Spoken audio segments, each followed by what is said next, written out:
The other thing we think we are is a cake eating society that just happens to sing, because in the middle, we always have a coffee, tea and cake break. In parts, we take it in turns to cook the cakes and spend about 15-20 minutes chatting and eating cake. So if you like cake, come along. If you like singing, come along.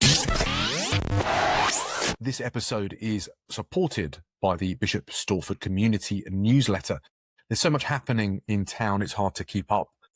New businesses opening, community events, local stories, and opportunities for all of us to get involved and make Bishop Stortford a great place to live. That's why we created a free weekly newsletter that brings together the best at Bishop Stortford in one place. There's no endless scrolling, no hunting through Facebook groups, just the stories, events, and local updates that matter. If you'd like to stay connected to what's happening in Bishop Stortford, sign up using the link in the show notes. Okay, back to the episode.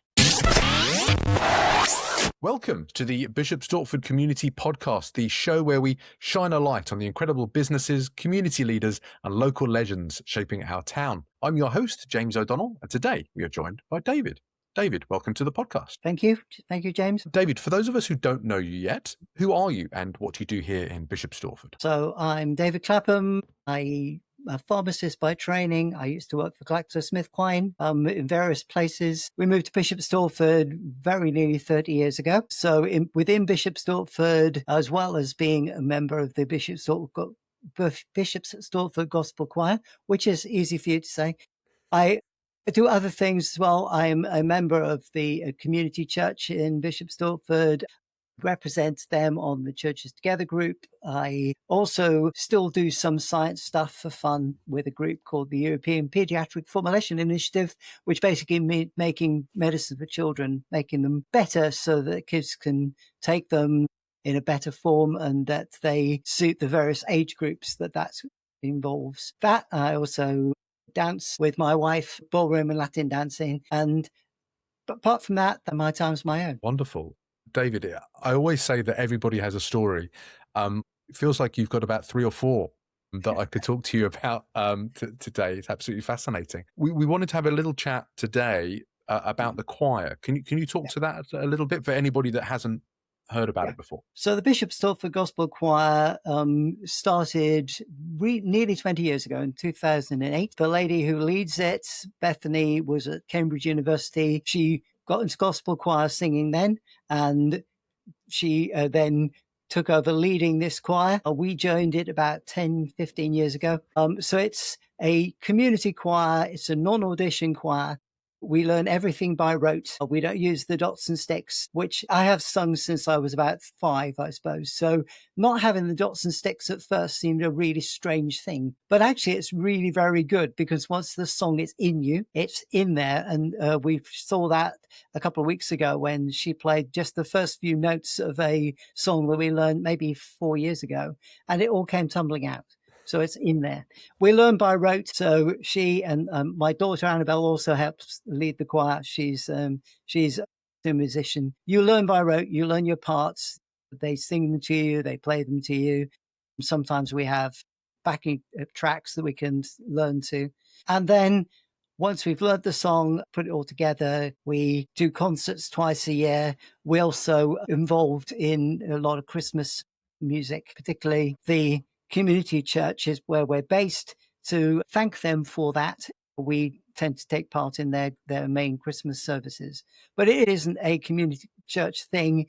There are people from several of the churches in the town and people who've got no church connection. They just like singing. The other thing we think we are is a cake eating society that just happens to sing, because in the middle, we always have a coffee, tea and cake break. In parts, we take it in turns to cook the cakes and spend about 15-20 minutes chatting and eating cake. So if you like cake, come along. If you like singing, come along. A couple of carrots there to get people along. This episode is being supported by one of my businesses, a brilliant local business called StortBox. If you've ever moved house, you'll know the pain of hunting for cardboard boxes, building them, taping them up, and then figuring out what to do with them afterwards. StortBox makes moving simpler with strong, reusable moving crates delivered straight to your door and collected when you're finished. Less stress, less waste, and a much easier move. It's a local business helping local people move smarter. So have a look at StortBox in the show notes below and see if it can make your next move a little bit easier. Okay, back to the episode.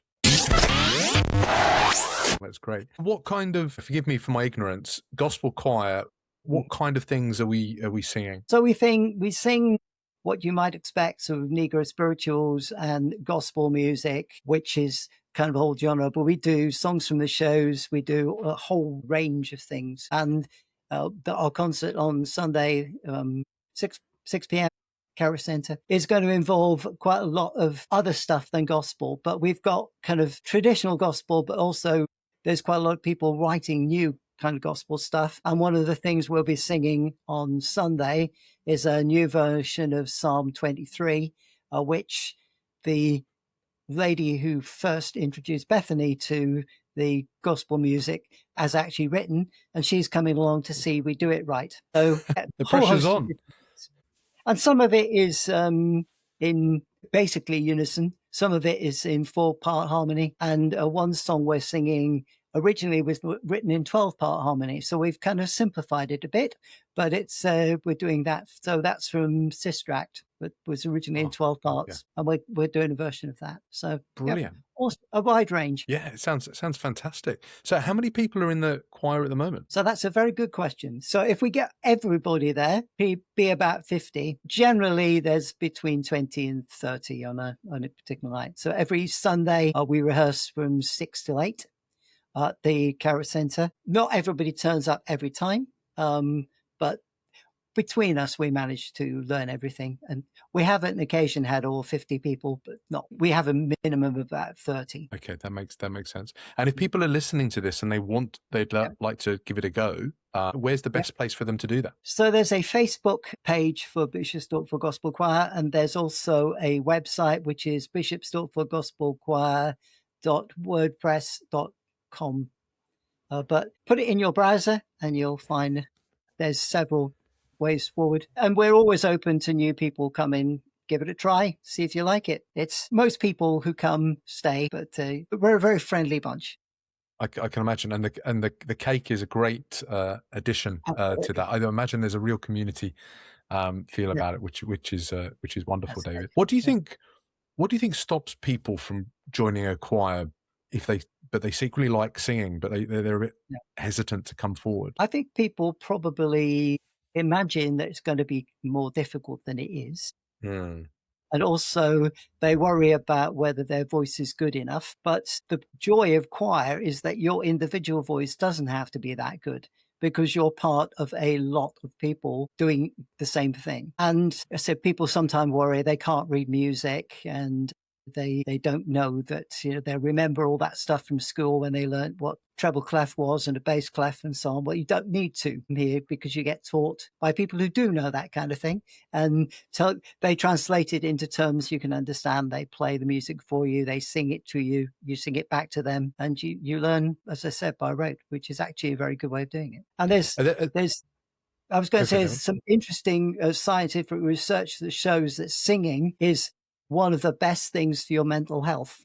So it's physical, but it helps your breathing, it helps your concentration, and there's just joy in singing together, which is really good for your mental health. Yeah.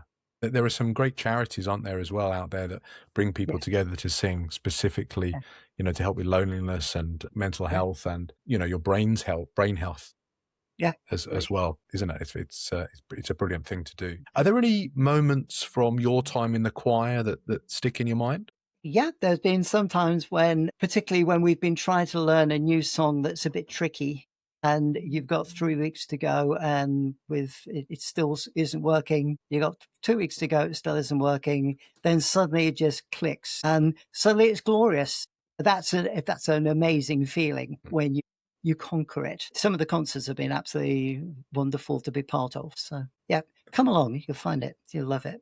I bet the hairs on the back of your head must stick up sometimes when you're doing those songs and the choir comes together. My wife things from time to time, and it's the few hairs that are there do stick up a little bit. It's inspiring stuff. Hopefully by coming on the podcast, some extra eyeballs might come along. More people might be aware of what you're doing. So we'll put all those links in the show notes. If anybody's interested, reach out. It sounds like an incredibly friendly, community driven choir, and hopefully there's lots of new people coming into the town all the time, and you never know who might be interested in giving it a go. Thanks for sharing that, David. I really appreciate it. Are you ready for some Stortford Spotlight questions now? I am as ready as I'm going to be. Yes. Quick pause, because this episode is supported by StortAI. Most businesses know AI is probably going to help their business in one way or the other. The problem is they're so busy running their business, they don't know where to start. They don't know what questions to ask. That's where StortAI comes in.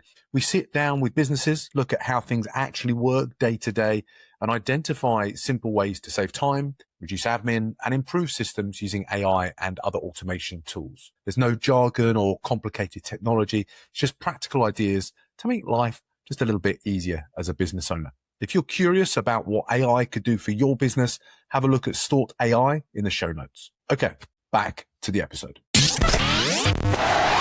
Fantastic. These are 3 super fast questions that we ask every guest that come onto the Bishop Stortford Community Podcast. First question: if you could put one sentence on a billboard in Jackson Square, what would it say, and who needs to hear it the most? I think it would say, if you think you need help, ask for it soon, because any problem gets harder to fix the longer you ignore it. And I said, when we're involved with churches, there are so many opportunities to get help, either that way or through all the statutory organizations. But if you don't ask for it, it's really bad and things get worse. Everybody needs to hear it, but particularly men need to hear it, because we tend to say, we'll sort it out later. Or, it's weak asking for help.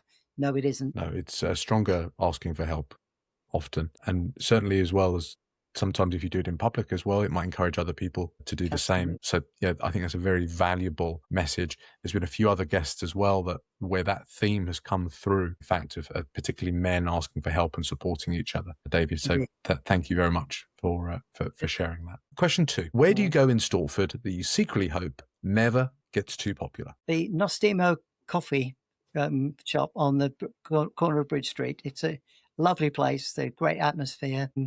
Although I don't get there as often as I would like, it's a really nice place. So I hope it does do well, but I hope it doesn't get too popular. So there's a very nice family behind that as well. We are looking to try and get them on the podcast to shine a little bit more light on their story. But yeah, great local spot, David. Thank you again. And last question: who's doing something special in town that more people need to know about? So I find it difficult to pick any particular one, but I think one group, in the light of just getting the purple flag designation, is the street pastors. They do an amazing job. They help support people when they're in a state where they're not quite supporting themselves, without judgment, but with faith behind it, which helps them do their job and helps other people. But I could talk about them, food bank, night shelter, huge number of people, but I'll pick the street pastors. That's a great one. We are lucky in Bishop Stortford that there are, key population that supports the rest of the community, and the people that put out their time, their money, their energy into supporting other people, and the street pastors is a great example of that. Yep. David, thanks again for shining a light on them. We will link to those so that if people want to support them, they can do that, and the same with Nostimo as well. David, that's a wrap. Can you give us again the best place for people to reach out, to contact you about the choir and to come along and give it a go? Well, so go to the Facebook page, or there is a WordPress website. Again, put it in the search bar, or just turn up on a Sunday evening and join us. But not this Sunday, because we've got our concert this Sunday. Yeah. Well, best of luck with that. Break a leg, as they say. Enjoy that, and we will put the links to that event as well in the show notes, so people can follow along and see you raising the roof, hopefully. Again, David, thank you so much for joining us today on the Bishop Stortford Community Podcast. You're very welcome. Thank you. If you've enjoyed this episode, the best way to support the show is to hit follow, leave a quick review on YouTube, Apple, Spotify, wherever you're watching or listening to this, and then share it on your socials so more people can hear about the work that David is doing, that the Gospel Choir is doing as well. More people that know about these kind of community groups, the better. Maybe share it with someone in town who's not on social media as well. Show them this interview so they can come along and support the efforts that David and his choir are doing. And if you've got a local legend, someone you think we should feature on the podcast, drop their name in the comments underneath and I can reach out to them, invite them on for a little chat. Again, David, thank you so much for joining us today on the Bishop Stortford Community Podcast. Thank you, James. Thank you.